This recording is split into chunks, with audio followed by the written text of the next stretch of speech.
hormati, semua kita menghormati Bapak Wakil Presiden Republik Indonesia, Profesor Dr. Haji Ma'ruf Amin, yang saya sangat hormati, Ketua Hebitren, Kiai Haji Muhammad Fasibah Hasbuah, juga keluarga.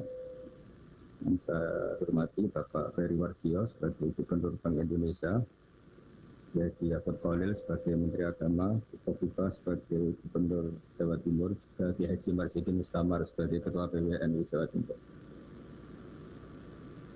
Dalam munajat ini sengaja akan saya sampaikan hal-hal yang ringan, tapi itu menjadi solusi, menjadi jalan keluar bagi kita semua sebagai bangsa Indonesia. Ada banyak catatan sejarah. Dulu kita pernah sukses menghadapi penjajah, juga masyarakat dengan segala kesederhanaannya. Tapi yang menjadikan mereka kuat adalah bermental kullukum ra'in wa kullukum mas'ulun an ra'iyati. Semua kita bertanggung jawab terhadap proses sosial, terhadap proses kemerdekaan, juga terhadap proses berbangsa dan bernegara. Mental ra'in ini, mental menjaga, mental memberi, mental bertanggung jawab, ini yang menjaga kita. Sehingga dulu para TNI, para pejuang itu di kampung-kampung dikasih ketela, dikasih gembili, dikasih hui, bisa makan. Gara-gara punya mental memberi ini, bangsa kita merdeka.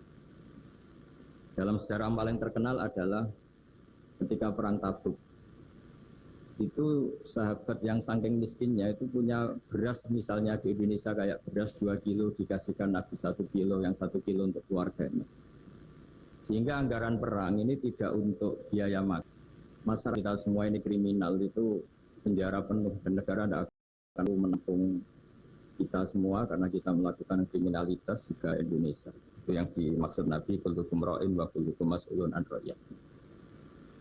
Itu sebagai mukaddimah untuk refleksi atau munajat kemerdekaan.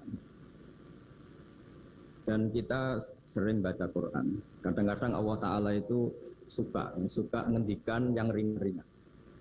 Allah Ta'ala yang Tuhan ketemu Nabi Musa yang berstatus kalimuwah. Kalimuwah itu seorang Nabi yang setiap punya problem itu komunikasi langsung dengan Allah Ta'ala.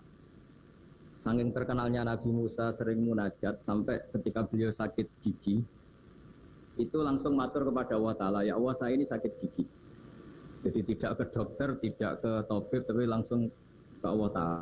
Terus sama Allah Ta'ala dikasih tahu, coba kamu ngunyah rumput ini, jenis ini. Setelah dikunyah, Nabi Musa sembuh. Suatu saat beliau sakit gigi lagi. Tidak lagi konsultasi dengan Allah, tapi langsung nyari rumput itu, kemudian dikunyah tambah sakit. Tambah sakit, Nabi Musa tanya, ya Allah ini sesuai resep pertama, kenapa tambah sakit? Resepnya Allah, dulu kamu percaya saya punya kekuatan menyembuhkan, sekarang percaya kamu sama rumput, silahkan minta sembuh dari rumput. Akhirnya semenjak itu jadi syariat bersama bahwa ikhtiar harus tetap hasbiyallah wa ni'mal wakil, meskipun tawakal juga harus tetap ikhtiar. Karena di semua cerita-cerita itu Nabi Musa tidak langsung disuruh berdoa, tapi disuruh ikhtiar, yaitu dengan mengunyah rumput tertentu yang menjadi obat sakit. Tapi di balik itu semua ada hal-hal dahsyat yang Allah Ta'ala itu ngendikan atau cara memperlakukan seorang kekasihnya itu ringan sekali, rileks sekali, sehingga banyak kiai-kiai kita yang rileks. Fir'aun itu betapa biadabnya Fir'aun, betapa bengisnya Fir'aun yang menindas bangsa Israel. Bani Israel. Tapi pertama ketika Allah manggil Nabi Musa itu pertanyaannya ringan sekali. Wa ma tilka biyaminika ya Musa, kamu bawa apa? Padahal Allah tentu tahu. Ini Gusti, saya bawa tongkat. Kata Allah untuk apa? Atawakka'u 'alaiha wa ahussu biha 'ala ghanami wa liya fiha ma'arij ukhra. Ya, banyaklah Gusti fungsinya tongkat ini. Untuk menghalau kambing saya ketika menggembala, untuk merontokkan daun supaya dimakan kambing saya, dan masih banyak lagi kepentingan yang lain. Kata Nabi Musa, waliya fiha ma'arij ukhra, dan masih banyak kepentingan lain. Sehingga para mufassir mengatakan bahwa psikologi seorang rakyat ketemu presiden atau ketemu ketemu pimpinannya itu pasti takut. Cara menghilangkan ketakutan itu diajak ngendikan atau ngomong yang ringan-ringan. Saya tidak bisa bayangkan kalau saya ketemu Mbah Maimun terus ditanya, Mbah, kamu kiai kamu reputasinya sudah kayak apa? Yang sudah kamu pinterkan berapa? Yang sekarang jadi ahli sunnah berapa? Itu pasti saya gagap. Sama ketika gubernur ditanya menteri dalam negeri atau ditanya atasannya lagi prestasi, pasti gagap. Sehingga kadang-kadang bangsa ini kalau antingan itu adalah obat, adalah solusi. Sehingga Nabi Musa tidak ditanya, kamu jadi Nabi reputasi Islam ya khairan ya Rasulullah, Islam yang terbaik itu gimana ya Rasulullah? Jawabannya Nabi itu uniknya jakit amut to'am. It'am to'am wa ifsa'us salam alaman arota malam ta'rif. Ya Islam yang baik itu ya pokoknya makan-makan itu, kalau ketemu teman ya makan-makan kalau ketemu. Lalu di balik keriangan ini, di balik ketenangan ini atau keriangan ini, di balik hal-hal yang sederhana ini, terjadi fikih yang luar biasa. Ini tadi saya nanti sampainya ke Hibidren. Terjadi fikih yang luar biasa. Ketika ahli fikih mengatakan senyum itu sunnah, kita punya istri solihah, tentu kita butuh happy. Yang istri kita misalnya judes, yang tidak istri kita ramah senyum. Maka ini ada persaingan halal dan haram. Dan haram ini bisa menang hanya modal senyum, yang halal karena benar kalah. Sehingga dalam konteks tertentu maka yang dikatakan Nabi senyum itu sunnah, itu tidak dimanai ulama sunnah dengan arti tidak wajib, tapi sunnah dengan arti perilakunya orang-orang soleh untuk kompetisi itu pasti senyum. Itu menjadikan orang lain tertarik. Ini jangan sampai terjadi. Sehingga Islam kadang-kadang mengajarkan kita hal-hal yang ringan tadi. Kita amut to'am. Ya kalau ketemu teman ya makan-makan. Kita tidak bisa bayangkan misalnya komunitas orang-orang bandar narkoba kalau ketemu anak buahnya makan-makan, rileks. Sementara kita yang soleh-soleh, meditnya minta ampun. Sehingga orang terus kapok berteman orang soleh karena batil. Terus mencari berteman orang batil karena sahok. Begitu juga di perdagangan. Di perdagangan kita ingin produk halal ini menjadi inspirasi kita, menjadi mental kita. Sehingga barokahnya produk halal ini, kita tidak butuh lagi produk yang haram. Wa akhni Nabi kalau sholat senangnya minta ampun, bisa sholat sop awal senangnya minta ampun, menemukan imam masih takbir senangnya minta ampun. Sehingga kesenangan-kesenangan ini menjadi tidak perlu lagi senang hal-hal yang haram.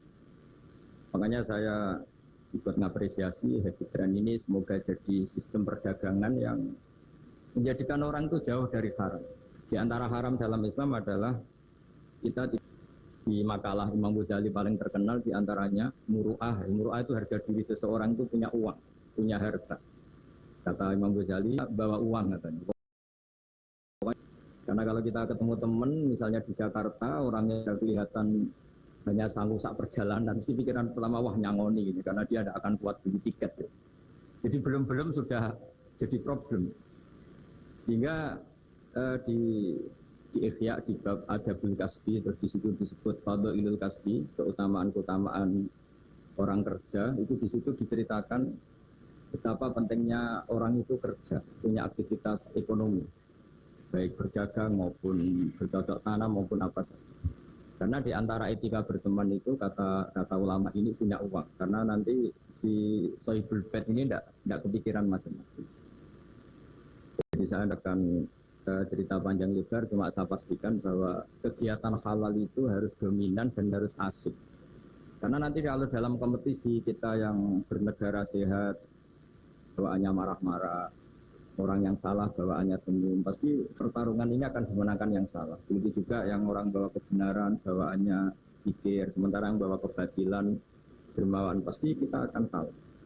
Di sini pentingnya ngaji usul fikih, bahwa sebagaimana tadi yang beberapa kali disinggung oleh Haji Ma'ruf Amin, saya suka sekali karena beliau sering menghentikan kaidah-kaidah juga usul fikih, bahwa masalah pandemi ini atau masalah bangsa ini itu masalah bersama, bukan masalah pejabat saja, bukan tanggung jawab pejabat saja. Karena dalam Islam diajarkan siapapun yang punya kemampuan ikut membantu itu ya wajib. Jadi ukurannya itu siapapun, bukan yang sedang bertugas.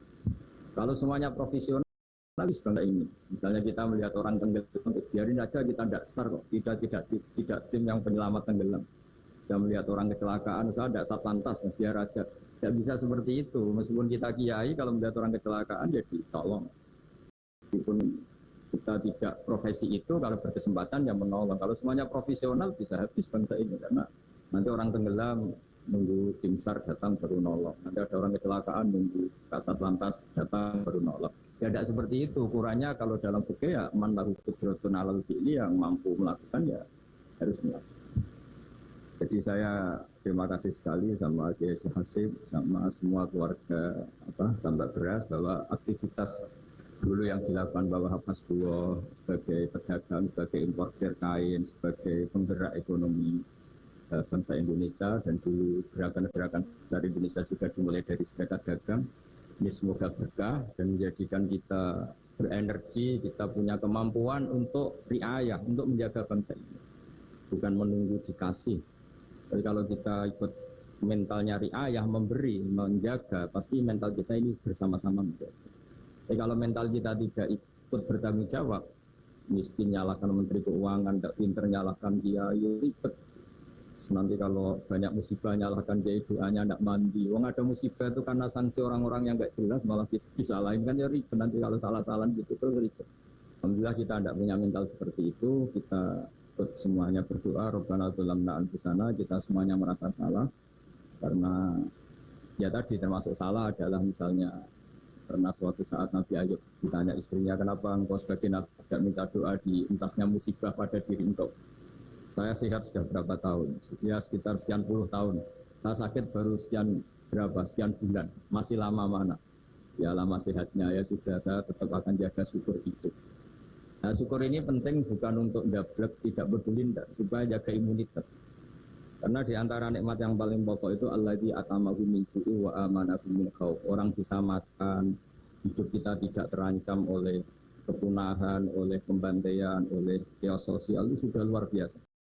Karena di antara sifat Allah itu yang memberi alladzi atamahu min ju', yang memberi makan kamu dari kelaparan. Wa amanahu min khauf, dan memberi kamu kenyamanan. Kamu tidak takut, itu sudah nikmat yang luar biasa. Saya sering bayangkan nikmat ini kayak apa. Kalau kita jadi orang Irak, orang Syria, kayak apa nikmat bangsa Indonesia yang teduh, yang nyaman. Ini harus kita syukurin dulu, bahwa kita ingin nikmat yang di atasnya itu, ya ingin pandemi berlalu, ingin ekonomi baik, oke lah, tapi syukur dulu. Supaya tidak lupa lah bahwa kewajiban kita itu alhamdulillah dulu. Jangan karena kemerungsung ingin ideal terus yang sudah kita dapatkan kita hindarkan. Itu bahaya sekali dalam muamalah sama Allah Ta'ala. Tadi diskusi yang disitir Bapak Wakil Presiden, siapa yang tidak syukur atas nikmatku, tidak sabar atas balaku, itu maka silahkan mencari Tuhan selain aku, tapi jangan menempat bumiku, jangan menempati bumiku, jangan pakai langitku. Intinya itu betapa bahayanya kita kalau tidak syukur.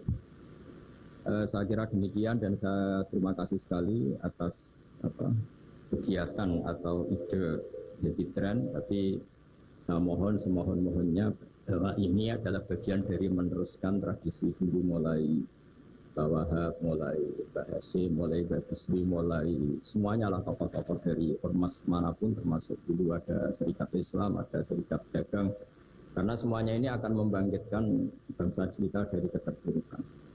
Harus jadi kompetitor yang baik sehingga masyarakat ini berkebutuhan yang halal. Karena orang nikmati laba dari dagang, dapat uang dari bisnis, mereka antipati dapat uang dari nyuri, dari korupsi. Jadi semua kebaikan harus dinikmati untuk dalam rangka supaya kita cukup menikmati yang halal sehingga tidak berkebutuhan lagi sama yang haram. Itu juga dalam berekonomi, berbisnis dan peradaban. Saya kira demikian, dan mohon maaf karena tadi saya harus ngaji dulu di Maram sehingga ada kesan itu dimulai awal. Dan terima kasih. Assalamualaikum warahmatullahi wabarakatuh.